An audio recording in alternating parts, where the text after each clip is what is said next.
மாப்பிள்ளை வர்றதுக்காக ரொம்ப நேரமாக வெயிட் பண்ணிகிட்டு இருந்தோம். லாஸ்ட்டாக மாப்பிள்ளையும் வந்தாச்சு.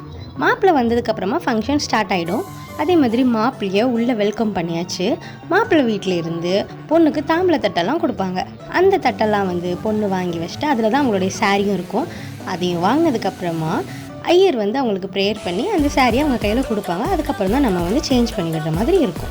இப்போது பொண்ணு சாரியை வாங்கிட்டு வந்துட்டாங்க. நம்மளும் எவ்வளோ ஃபாஸ்ட்டாக கட்டி விட முடியுமோ அவ்வளோ ஃபாஸ்ட்டாக கட்டி விட்ட மாதிரி தான் இருந்தது. நானும் செம்ம ஃபாஸ்ட்டாக கட்டி விட்டாச்சு. சாரி ப்ளீட்லாம் பண்ணலை. இதுதான் அவங்களுடைய ஃபைனல் லுக். சாரி கட்டி விட்டதுக்கப்புறமா அவங்கள ஸ்டேஜுக்கு கூட்டிகிட்டு போயிடுவாங்க.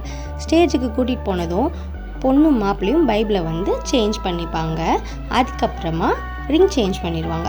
இதெல்லாம் சேஞ்ச் பண்ணதுக்கப்புறம் ஃபங்க்ஷன் முடிஞ்சுது. அவங்களுக்கு என்கேஜ்மெண்ட் முடிஞ்சுது.